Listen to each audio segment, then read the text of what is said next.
Всем привет, меня зовут Кирилл, коротко о программе.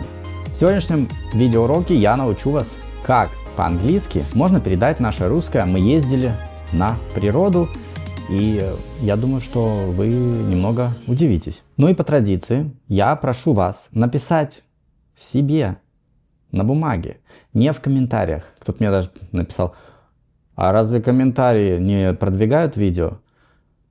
Продвигают видео комментарии, но зачем писать непонятно что, когда вы видео не смотрели? В чем, как говорится, понт писать непонятно что без просмотра? Ну, это все равно, что вас попросят рассказать про фильм, который вы не смотрели. Makes absolutely zero sense. Поэтому напишите на бумаге несколько вариантов или один вариант, как бы вы передали, говоря человеку о том, как вы провели выходные: мы ездили с друзьями на природу. И поставьте видео на паузу. После этого досмотрите видео до конца и просто сделайте выводы у себя в голове. А в комментариях можете написать что-нибудь по теме, желательно. Напоминаю, у меня есть Instagram Kirill's_English, Telegram тоже Kirill's_English. Представьте такую ситуацию. Вы вышли на работу в понедельник, и у вас спрашивают коллеги по работе, как вы провели выходные.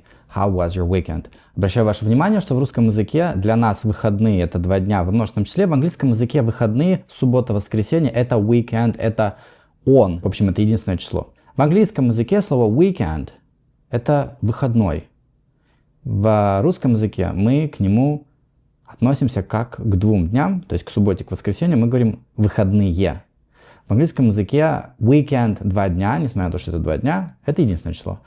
И поэтому вы будете отвечать: My weekend was a lot of fun, my weekend was boring, my weekend was short. Если вы попытаетесь интерпретировать русское «мы ездили на природу», дословно перевести, то не факт, что вас поймет собеседник. Во-первых, здесь дело касается социокультурной компетенции. В культуре англофонов, например, нет такого опыта, что вы едете куда-то на берег какой-то речки и просто там, например, отдыхаете, жарите шашлыки. У нас-то как обычно, да, мы едем куда-то на природу, это с друзьями, шашлыки, музыка и так далее. Потому что в контексте англофонов здесь свои реалии. Вы можете пойти куда-нибудь в парк, где есть специально оборудованное место с грилем и так далее, если хотите шашлыки пожарить.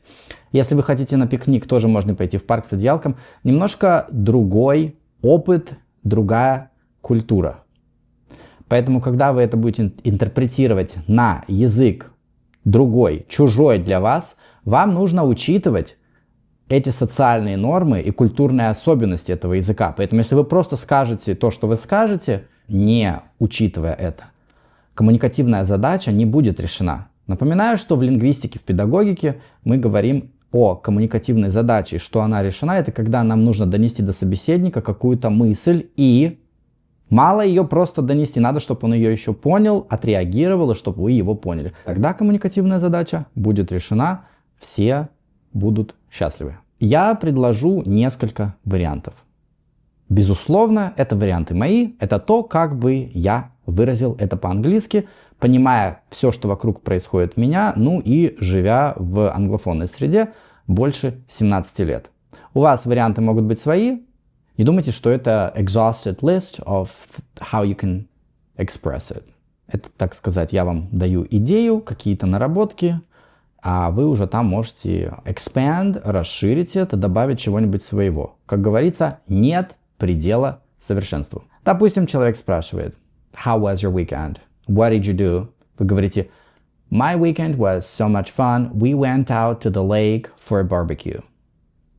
We went out to the lake for a barbecue. Мы ездили на озеро на шашлыки. Во второй части этого видео я чуть подробнее остановлюсь на слове шашлыки. For the sake of it, now I'm going to use the term barbecue. We spent the day by the river, grilling and hanging out. We spent the day by the river, grilling and hanging out. Здесь получается, вы говорите, что вы провели день, тут уже получается не weekend. Вы можете сказать we spent the weekend by the river, но помните, что weekend это 2 дня. То есть, если вы с ночевкой ездили, имеет место. We spent the weekend by the river, grilling, непосредственно чего-то там жарили, пекли, шашлыки и так далее. And hanging out. Hang out — это, опять же, spend time, проводить время где-то. Небольшое лирическое отступление. Я очень часто встречаюсь с комментариями, что hang out — это тусить. Нет, если вы хотите переводить это вот таким регистром неформальным, тусить, туса — это, как говорится, ваше право. Сам фразовый глагол hang out, он не относится к какому-то сленговому регистру. Так как это фразовый глагол, регистр у него будет casual по определению, но hang out means spend time. Это ни в коем случае не какой-то сленг. Hang out — проводить время с друзьями где-то. Либо дома вы находитесь, либо на диване просто чилите, либо на природе. We went out of town to hang out in nature. We went out of town to hang out in nature. Вот здесь уже ближе кто-то подумает к русскому. Природа, nature. Мы поехали за город. Мы поехали за город. Go out of town, даже если вы живете в таких больших метрополисах, как Нью-Йорк, Лос-Анджелес, Чикаго, я не знаю, какие еще города есть. Какая-то у меня география ограничена. В общем, вы все равно говорите I'm out of town or I'm in town. We went out of town to spend time in nature. Но здесь, как говорится, self-explanatory. Поехали за город, чтобы провести время на природе. Но здесь непонятно, что вы делали на этой природе. Вы могли просто там хайкингом заняться, погулять и так далее. Поэтому, видите, надо всегда уточнять более конкретно в английском языке, что делать-то. We went on a little getaway to the lake and made a barbecue. Так вы можете сказать, что вы поехали, небольшой такой у вас был, отпуском назвать это нельзя, возьмем в кавычки. Getaway — это когда вы убегаете от городской суеты куда-нибудь в спокойное место. Это может быть где-то у дедушки на деревне, бабушки на деревне и так далее. We went on a little getaway. Little — это такой, знаете, короткий, маленький, буквально суббота-воскресенье. And made a barbecue, с жареным мясом. Вы можете сказать we had a little getaway to the river, to the lake, to the pond. Любой источник водоема, даже лужа, пускай будет у вас, как говорится, дело ваше, we don't discriminate. Главное, ставьте артикль, потому что так нужно. И не спрашивайте почему, просто запомните. To the river, the beach, the lake, the pond. Так просто говорят, и не пытайтесь это объяснить. Просто быстрее запомните, как оно есть, и don't question it. We went out of town to enjoy nature. Вот так, сухонько, кратенько и по существу.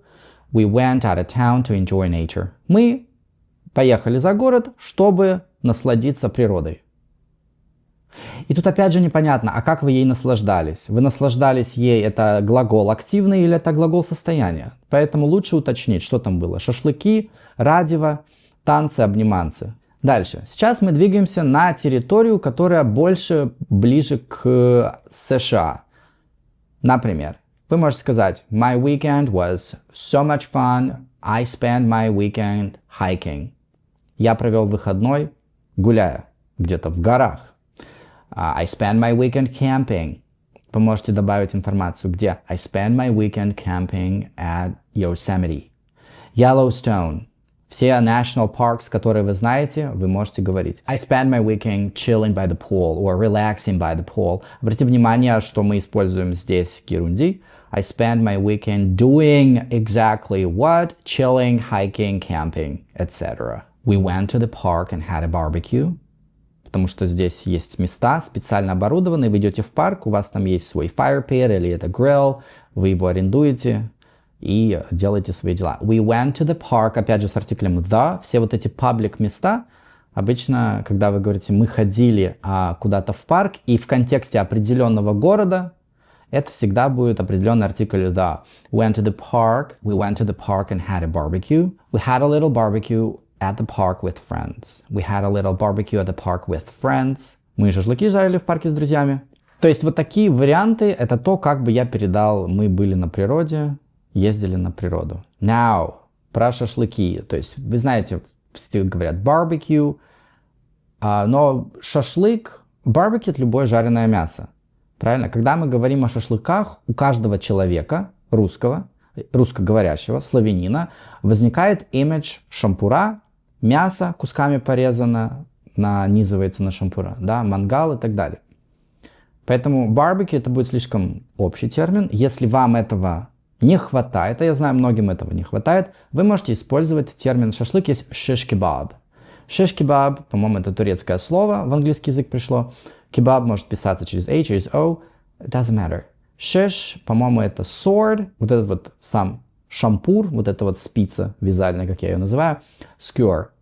Skewer может быть из дерева сделан, может быть металлический. Поэтому если вы объяснять будете кому-то в США, что такое шиш-кебаб, если человек, например, не знает, или что такое шашлык откуда вы приехали, для вас, как для русского человека, что такое шашлык, meat on a skewer и так далее, например. Roasted or grilled meat on a skewer, например. Шашлык, можете прям так и транслитерировать, написать, is roasted meat on a skewer. Запеченное, или grilled лучше, наверное, сказать, да? Grilled meat on a skewer, зажаренное мясо на шампуре. With vegetables, если вы добавляете, там уже вы сами определяете по ситуации. На сегодня это все. Я желаю всем отличных выходных и приятного времяпрепровождения на природе. Пока!